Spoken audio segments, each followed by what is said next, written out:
साथियों, राष्ट्रीय परिवर्तन मोर्चा राष्ट्रीय स्तर पर कार्यरत संगठन है और 36 राज्य है हमारे देश में। उसमें 32 राज्यों में राष्ट्रीय परिवर्तन मोर्चा और बहुजन मुक्ति कार्यरत संगठन है।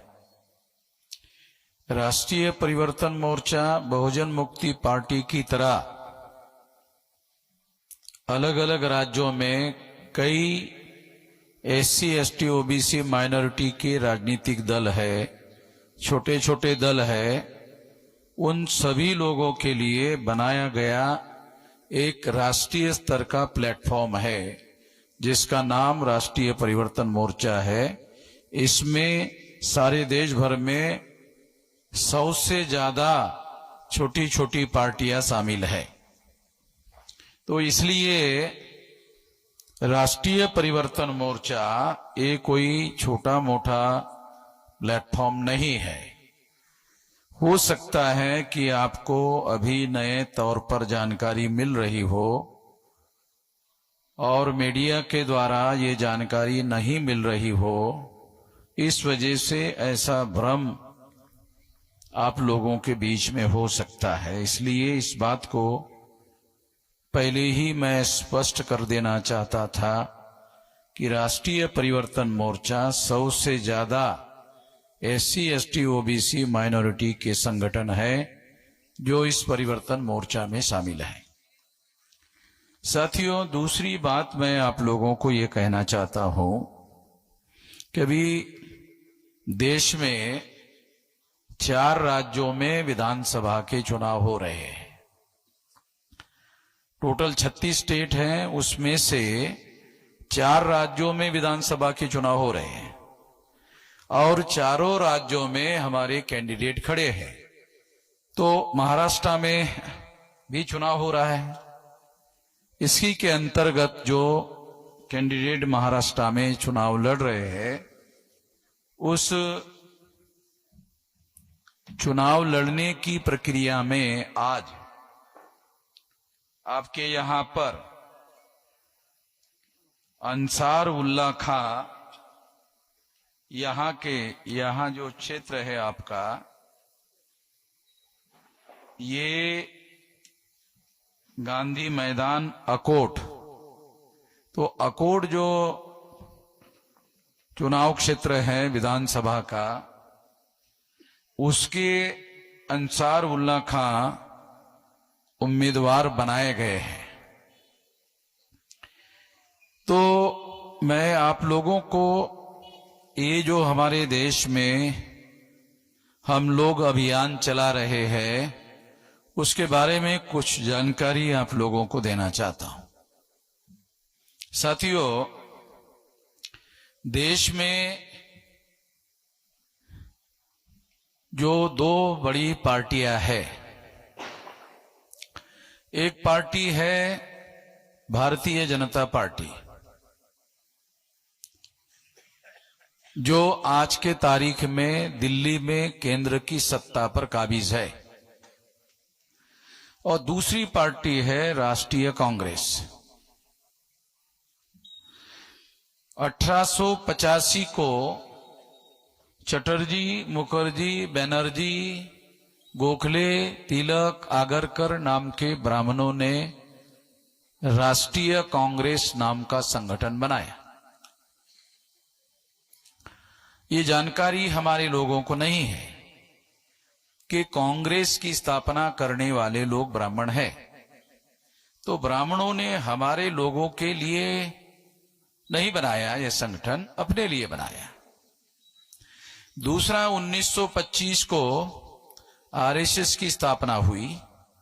आरएसएस ने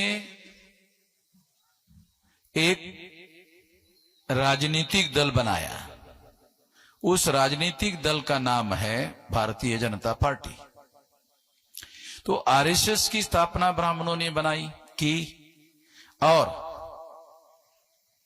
इन ब्राह्मणों के द्वारा भारतीय जनता पार्टी नाम का जो राजनीतिक दल बनाया गया, उसका पहला राष्ट्रीय अध्यक्ष ब्राह्मणों के द्वारा बनाया गया। और इस तरह से कांग्रेस की पार्टी हो या भारतीय जनता पार्टी हो, ये दोनों पार्टियां ब्राह्मणों के द्वारा बनाई गई पार्टियां हैं, जिनकी संख्या देश में 3.5% है। मुसलमानों की संख्या 15% है ऑल इंडिया में। उदाहरण के लिए बता रहा हूं, ब्राह्मणों की संख्या 3.5% है। मुसलमानों की एक भी नेशनल लेवल की पार्टी नहीं है, और अगर होगी तो रिकॉग्नाइज नहीं है। मगर 3.5% ब्राह्मणों की दो नेशनल लेवल की पार्टियां हैं, एक भारतीय जनता पार्टी, एक राष्ट्रीय कांग्रेस। ये दो पार्टियों के बीच में चुनाव में लड़ाई होती है। कभी भारतीय जनता पार्टी चुनकर आती है, कभी कांग्रेस चुनकर आती है।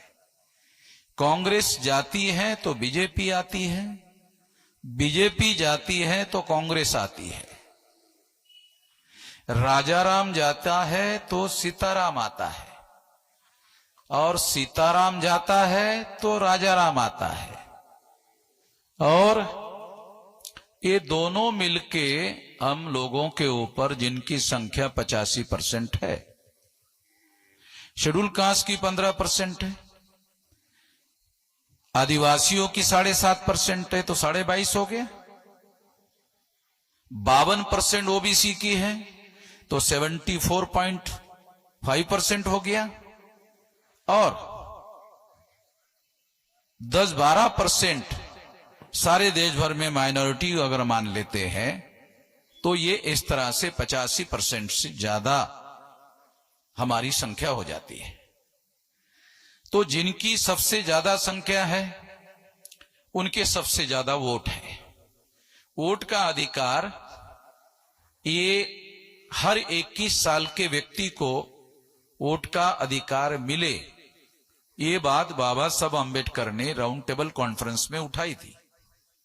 तो अंग्रेजों ने बाबा साहब अम्बेडकर को कहा कि जो टैक्स पेयर होगा, जो पढ़ा लिखा होगा, उसी को वोट मिलेगा, उसी को वोट का अधिकार मिलेगा। जिसके पास प्रॉपर्टी होगी, जिसके पास संपत्ति होगी, जो टैक्स पे करेगा और जो पढ़ा लिखा होगा, केवल उतने ही लोगों को वोट का अधिकार मिलेगा।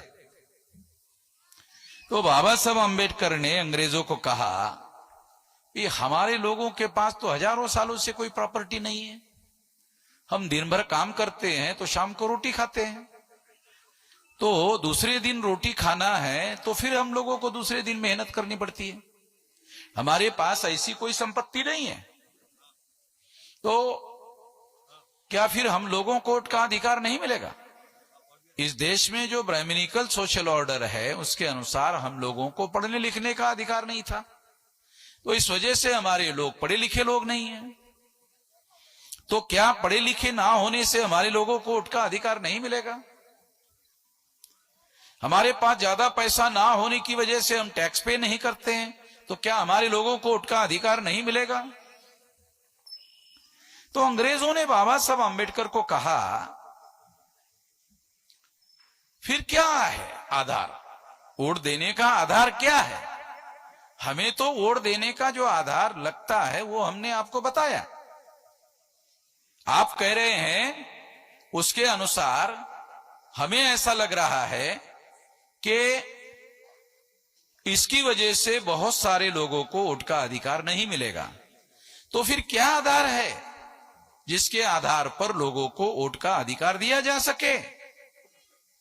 तो बाबा साहब अम्बेडकर ने अंग्रेजों को बताया कि वोट का अधिकार देने का एक बहुत बड़ा आधार है।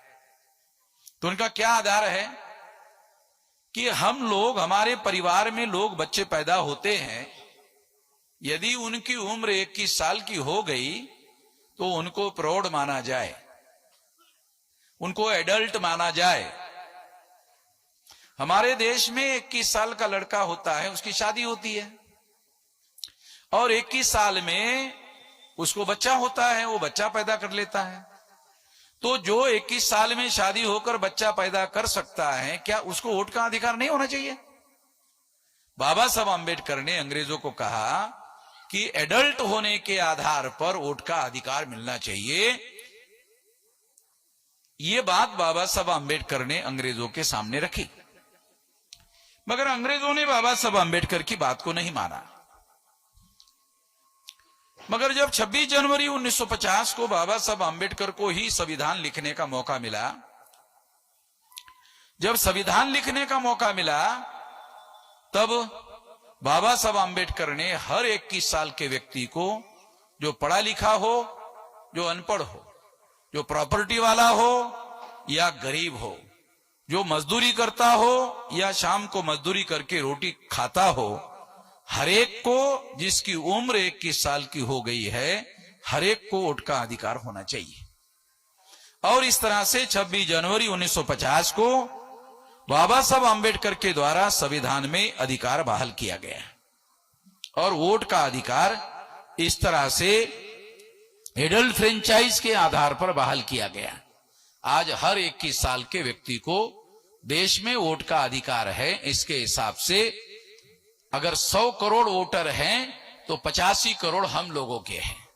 आज देश की 140 करोड़ से ज्यादा संख्या है और 40 करोड़ से ज्यादा अगर संख्या है तो निश्चित रूप से 100 करोड़ में अगर 85 करोड़ है तो 140 करोड़ के हिसाब से आप उसकी गिनती करो तो बहुत बड़े पैमाने पर इस देश में हमारी वोट की संख्या है। कोई ऐसा लोकसभा का चुनाव क्षेत्र नहीं है, कोई ऐसा विधानसभा का चुनाव क्षेत्र नहीं है जहां हमारे लोगों के 85% वोट नहीं है। हर चुनाव क्षेत्र में 85% वोट है। अगर हर चुनाव क्षेत्र में 85% वोट है तो चुनाव जीतने के लिए 85% वोट वाला आदमी चुनाव जीतकर आना चाहिए, मगर वो चुनाव जीतकर आता नहीं है। उसकी पार्टी भी चुनाव जीतकर नहीं आती है। इस देश में कांग्रेस की स्थापना 3.5% ब्राह्मणों ने की, बीजेपी की स्थापना 3.5% ब्राह्मणों ने की। या तो बीजेपी का कैंडिडेट चुनकर आता है या तो कांग्रेस का कैंडिडेट चुनकर आता है, जिनकी 3.5% संख्या है।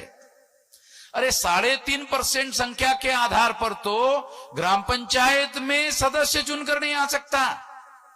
देश की पंचायत में चुनाव जीतकर आने का सवाल ही नहीं है। तो इसलिए साथियों, हम लोगों को अपने वोट के अधिकार का उपयोग और प्रयोग करने का हुनर पैदा करना होगा। हम क्या करते हैं, हम जो हजारों सालों के हमारे दुश्मन हैं उनको वोट देने का काम करते हैं। जो हजारों सालों के दुश्मन हैं इस देश में जो ब्राह्मण हैं वो विदेश से, यूरेशिया से भारत में आए हुए हैं। कितने हमारे लोगों को पता है कि जिस तरह से अंग्रेज लोग इंग्लैंड से आए थे उसी तरह से यूरेशिया से ब्राह्मण भारत में आए और ब्राह्मण लोगों का भारत में राज स्थापित किया। यदि ब्राह्मण लोगों का भारत में राज स्थापित किया गया है तो इसका मतलब है विदेशी लोगों का भारत में राज है। हम लोग केवल अंग्रेजों को विदेशी मानते थे। केवल अंग्रेज विदेशी नहीं है, अंग्रेज तो बहुत बाद में भारत में आए और आकर चले भी गए। मगर 2000 साल पहले जो ब्राह्मण भारत में आए वो यूरेशिया के रहने वाले हैं, भारत के रहने वाले नहीं हैं। वो आज भी भारत में जमे हुए हैं। जमे हुए नहीं है केवल, बल्कि कांग्रेस भी उन्हीं की पार्टी है, बीजेपी भी उन्हीं की पार्टी है। दोनों पार्टियों को वोट देने का मतलब है विदेशियों की सरकार बनाने का। अगर विदेशियों की ही सरकार बनाना है फिर अंग्रेजों को काहे के लिए भगाया? अगर सरकार विदेशियों की ही बनानी है तो केवल अंग्रेज विदेशी नहीं थे, ब्राह्मण भी विदेशी है।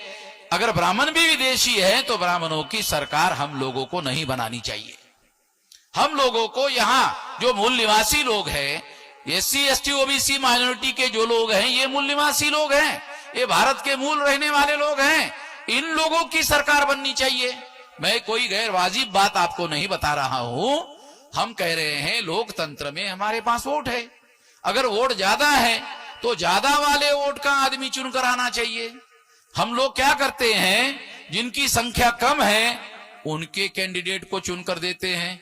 क्यों चुनकर देते हैं? क्योंकि मीडिया वाले कहते हैं कि ये जो अकोट है यहां पर कांग्रेस के विरोध में बीजेपी है और बीजेपी के विरोध में कांग्रेस है। पेपर वाला जो बताता है उसी को आप सच मान लेते हैं, जबकि बहुसंख्यांक लोग हम हैं। अगर बहुसंख्यांक लोग हम हैं और हमारी खबरें अगर नहीं आ रही है तो क्या हमारे लोग चुनाव क्षेत्र से गायब हो गए, खत्म हो गए?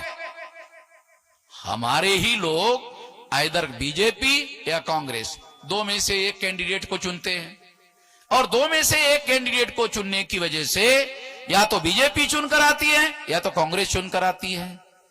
जिनकी संख्या देश में 3.5% है ब्राह्मणों की, उन्हीं पार्टी का राज हमारे वोट की वजह से चला जाता है। वोट हमारा है, वोट हमारा, राज तुम्हारा। ये काशीराम जी ने नारा लगाया था, वोट हमारा राज तुम्हारा, नहीं चलेगा, नहीं चलेगा, नहीं चलेगा। वोट हमारा राज तुम्हारा, नहीं चलेगा, नहीं चलेगा, नहीं चलेगा। अगर वोट हमारा है राज भी हमारा ही होना चाहिए। यही तो 26 जनवरी 1950 के द्वारा भारत में जो संविधान लागू हुआ उसी में यही तो बात लिखी हुई है। जिन लोगों की ज्यादा संख्या है, जिनकी ज्यादा तादाद है, ज्यादा पॉपुलेशन है, जिनके वोट ज्यादा है, सरकार भी उनकी होनी चाहिए। अगर ज्यादा संख्या वाले, ज्यादा वोटर वाले लोगों की सरकार अगर आप नहीं बनाते हो तो इसका मतलब है हम लोग जानवर है क्या? हम लोग इंसान नहीं है। और अगर इंसान है तो इंसान की तरह हम लोगों को अपने वोट का उपयोग और प्रयोग करना चाहिए। हम लोगों को वो लोग जानवर मान के चल रहे हैं और भेड़ बकरियों की तरह हम लोग आइदर बीजेपी या कांग्रेस उसको वोट देते रहते हैं। बीजेपी ब्राह्मणों की पार्टी है और वो लोग एससी एसटी ओबीसी को हिंदू कहते हैं। हजारों सालों से जिसे ब्राह्मण धर्म कहा जाता है उसका नाम बदलकर ब्राह्मणों ने हिंदू रखा। अरे ब्राह्मण धर्म है भाई, हिंदू धर्म नहीं है। मुसलमानों ने भी एक बहुत बड़ी गलती की कि हिंदू धर्म है, ऐसा प्रचार किया। ये हिंदू धर्म नहीं है, ये ब्राह्मण धर्म है। ब्राह्मण धर्म कौन सा है? जो लोग वर्ण व्यवस्था को मानते हैं, ब्राह्मण क्षत्रिय वैश्य शूद्र, जो लोग जाति व्यवस्था को मानते हैं, 6000 जाति के टुकड़े उन लोगों ने बनाए, अस्पृश्यता को मानने वाला धर्म है, वो लोग ब्राह्मण धर्म है। आदिवासियों को सेग्रीगेट करके जंगलों में रहने के लिए मजबूर किया गया, वो ब्राह्मण धर्म है। शूद्रत्व पिछड़े वर्ग पर थोपा गया, वो ब्राह्मण धर्म है। और महिलाओं को दास बनाया गया, महिलाओं को गुलाम बनाया गया, वो ब्राह्मण धर्म है।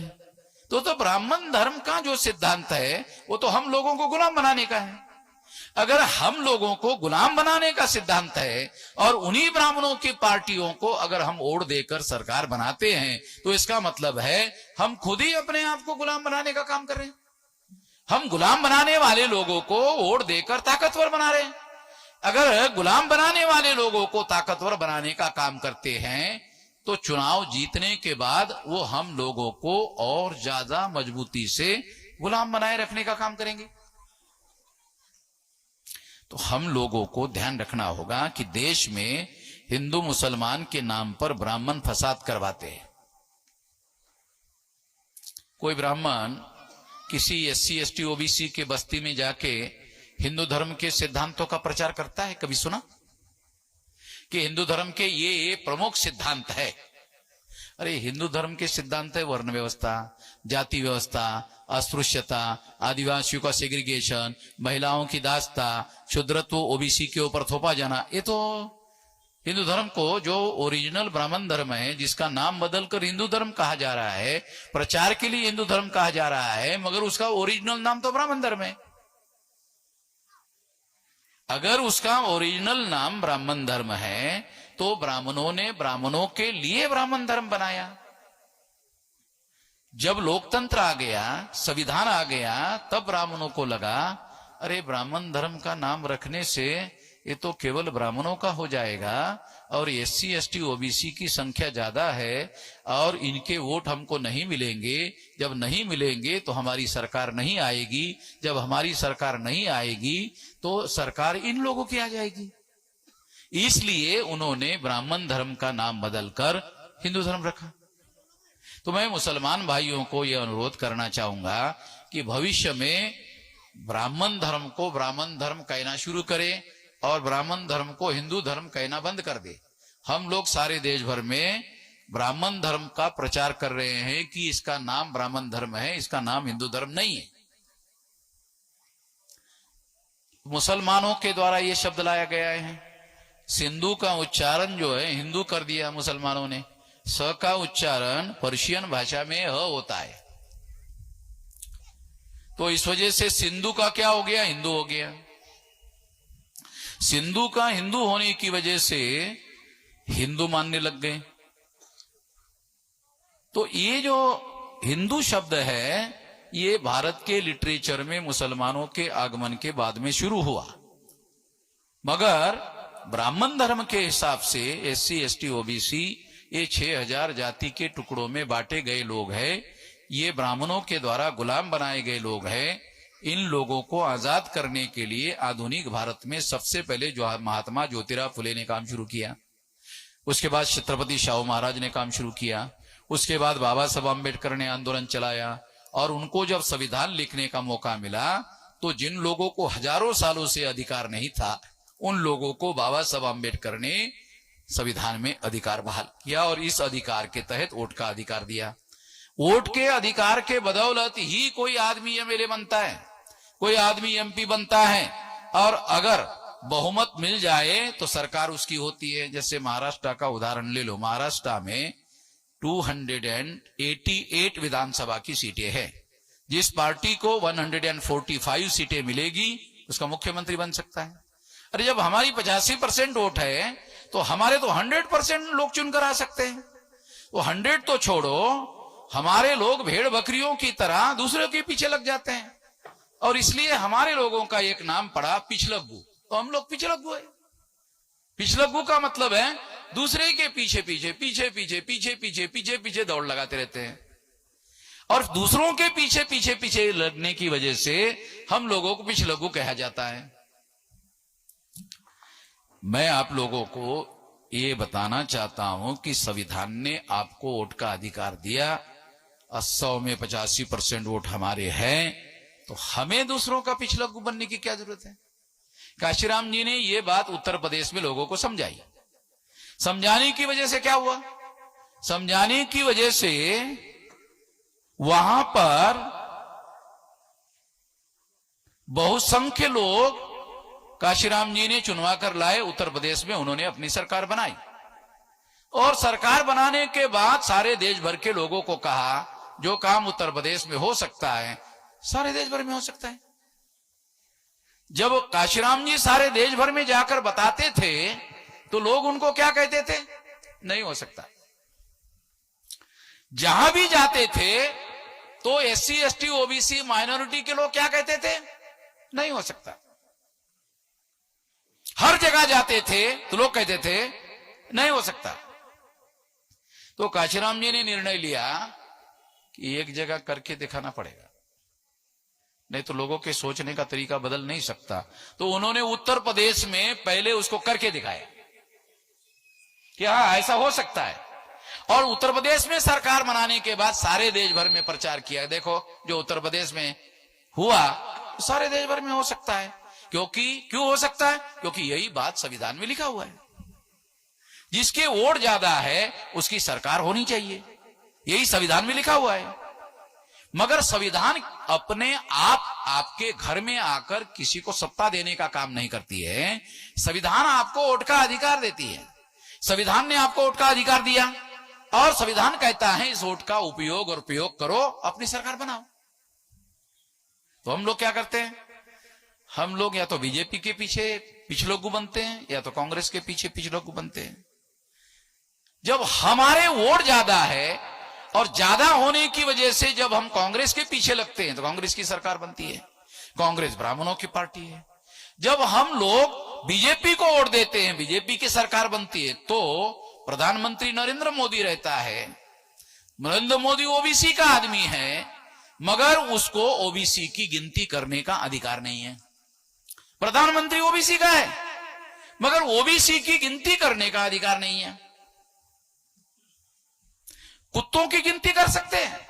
नरेंद्र मोदी को पूछो, मोदी जी कुत्ते कितने? कहा हमारे पास आंकड़ा है। बिल्लियां कितनी? कहा हमारे पास आंकड़ा है। जानवर कितने हैं? हमारे पास आंकड़ा है। बैल कितने हैं? कहा हमारे पास आंकड़ा है।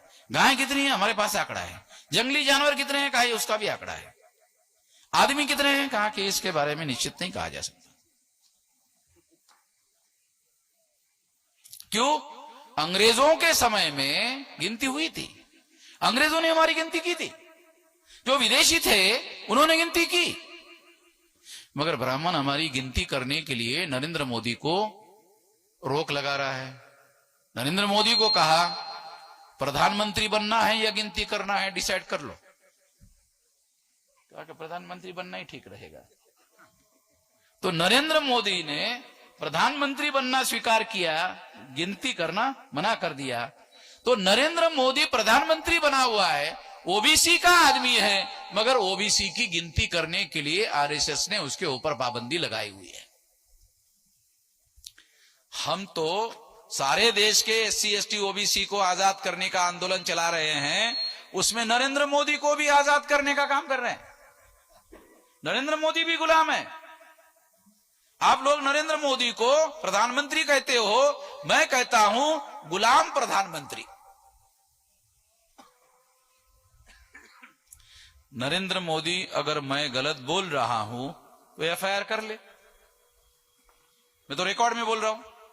अभी रिकॉर्ड कर रहे हो ना? रिकॉर्ड कर रहा हूं। देखो, मैं हवाई बातें नहीं कर रहा हूं, मैं खुद ही रिकॉर्ड कर रहा हूं। पुलिस वालों को चाहिए तो मेरे पास से ले लेना सबूत, क्योंकि मैं कोई बात गैर कानूनी नहीं कहता हूं। अगर नरेंद्र मोदी ओबीसी का आदमी है और ओबीसी का प्रधानमंत्री है और संविधान के अनुसार प्रधानमंत्री के पास ही सबसे ज्यादा पावर होता है, तो ओबीसी की गिनती क्यों नहीं कर रहा है? ये हमारा कहना। जानवरों की गिनती कर रहे हो, मगर हमारे ओबीसी लोगों की गिनती क्यों नहीं कर रहे हो? ओबीसी का होने के बावजूद भी गिनती क्यों नहीं कर रहे हो? तो नरेंद्र मोदी का कहना है मैं प्रधानमंत्री जरूर हूं, पार्टी मेरी नहीं। पार्टी वो पार्टी मेरी नहीं हो तो भारत ब्राह्मणों की पार्टी है। प्रधानमंत्री जरूर हूं, मगर भारतीय जनता पार्टी मेरी पार्टी नहीं है, वो तो ब्राह्मणों की पार्टी है। तो उनके विरोध में जाकर मैं कोई फैसला नहीं कर सकता। अगर उनके विरोध में जाकर फैसला कर लिया तो बहुसंख्यक लोग जो मेंबर पार्लियामेंट है वो दूसरे दिन मेरा समर्थन विड्रॉ कर देंगे और प्रधानमंत्री जो है भरभरा के गिर जाएगा। इसलिए नरेंद्र मोदी ओबीसी का होने के बावजूद भी ओबीसी की गिनती नहीं कर पा रहा है। संविधान के अनुसार उसको अधिकार है, मगर बीजेपी उस संवैधानिक अधिकार के तहत उसको काम करने से रोक लगा रही है।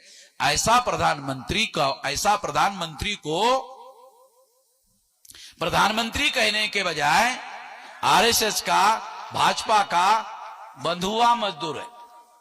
बंधुआ मजदूर तो हमारे लोगों को आसानी समझ में आ जाएगा। तो जिन लोगों ने उनको बंधुआ मजदूर बनाया वो उनका काम कर रहे हैं, हम लोगों का काम नहीं कर रहे हैं। दिखने के लिए हमारा प्रधानमंत्री है, करने के लिए हमारा प्रधानमंत्री नहीं है।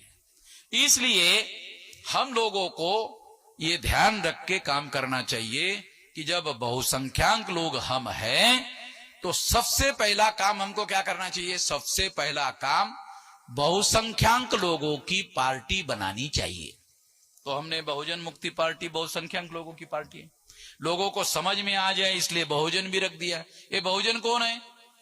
बहुजन में शेड्यूल कास्ट आते हैं, शेड्यूल ट्राइब आते हैं, ओबीसी आते हैं, माइनॉरिटी आते हैं, चारों को मिलाकर संख्या 85% है, तो इसका मतलब है ये बहुजन है, और ये बहुजन है तो उनकी राष्ट्रीय पार्टी होनी चाहिए। तो बहुजन मुक्ति पार्टी ये राष्ट्रीय पार्टी बनाई। पहला काम तो ये होना चाहिए।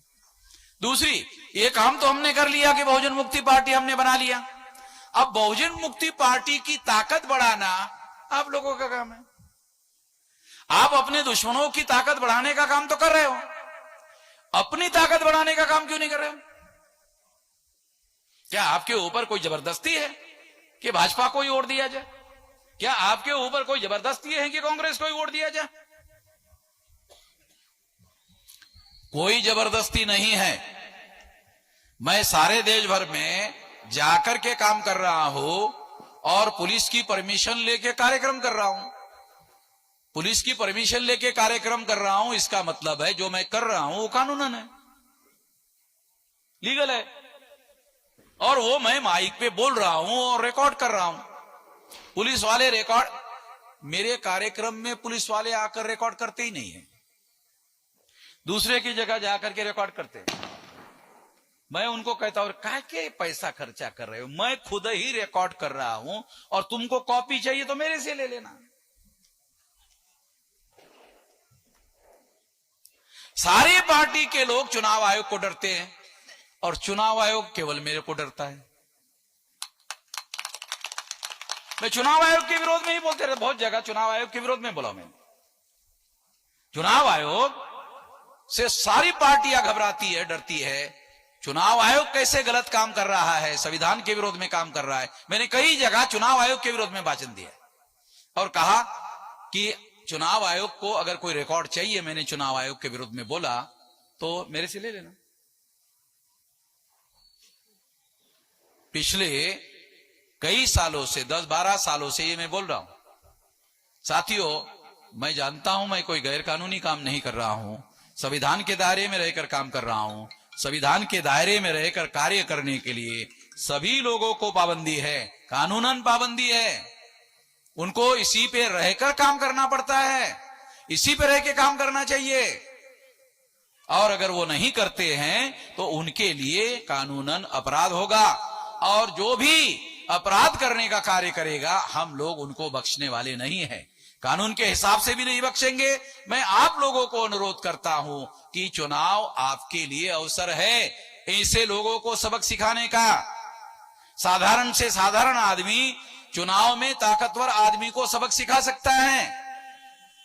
इस देश में गरीब से गरीब आदमी को वोट का अधिकार है, उसके वोटों को खरीदा जाता है।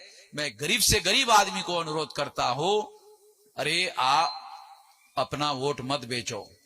काशीराम जी कहा करते थे, जो लोग अपना वोट बेचते हैं वो बहन बेटियों की इज्जत बेचने का काम कर रहे हैं, क्योंकि वोट बेचने के बाद जो आदमी ताकतवर होता है वो चुनाव के बाद बलात्कार होता है, फिर आपके पास आवाज नहीं होती है बोलने की।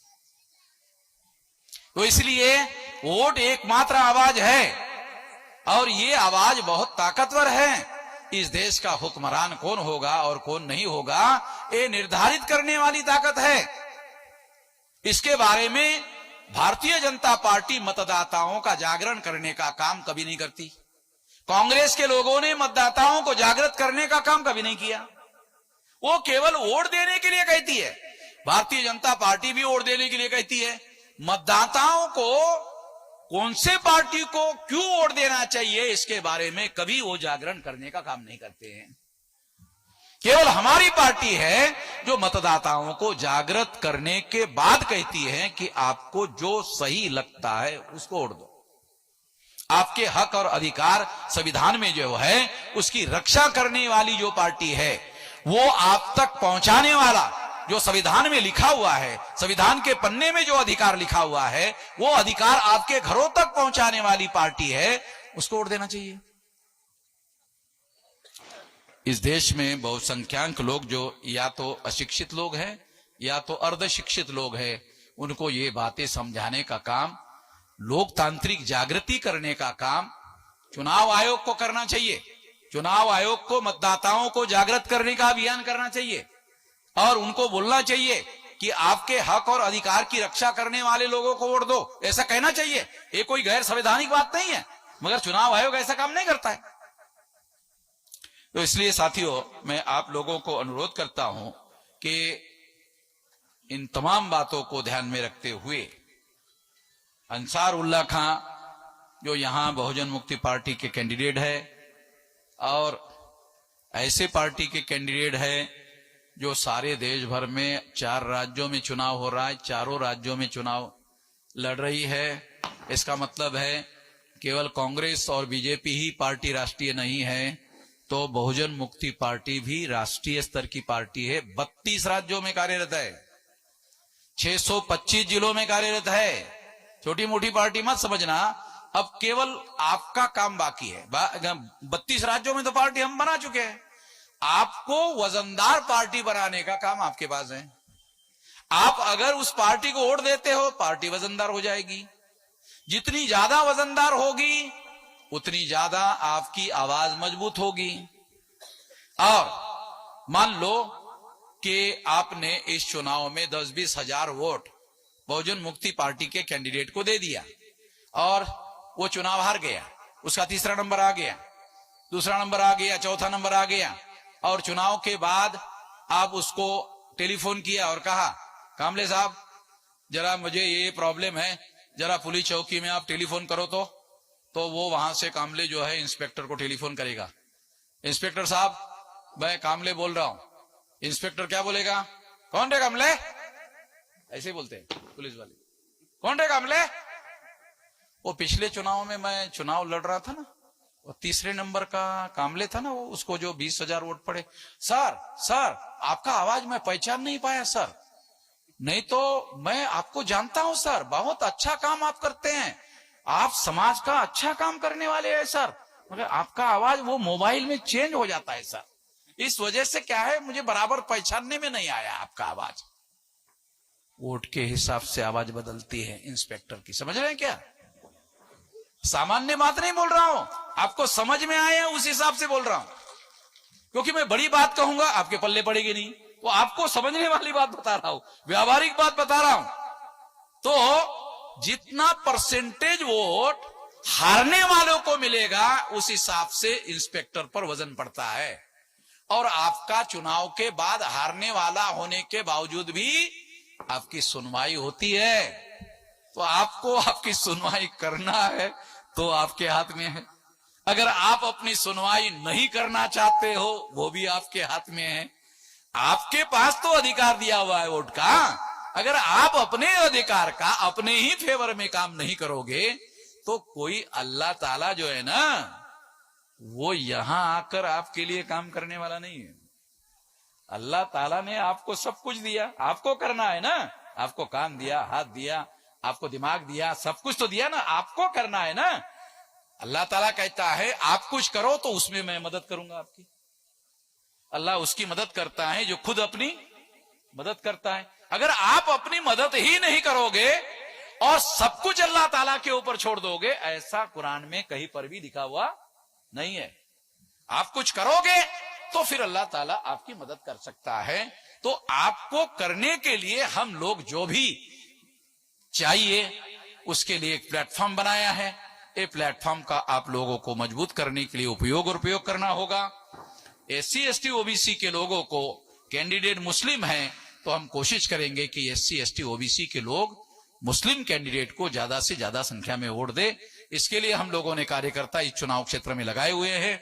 मैं मुस्लिम भाइयों के साथ साथ SC ST OBC के लोगों को भी अनुरोध करता हूं, कुनबी मराठा लोगों को भी अनुरोध करता हूं कि वो ऐसे कैंडिडेट को अंसारुल्लाह खां को वोट दे जो चुनाव के बाद आपकी मदद करने का काम कर सके। इतना ही इस मौके पर मैं कहना चाहता हूं। आपने मेरी बात ध्यान से सुनी, इसके लिए आभार, धन्यवाद।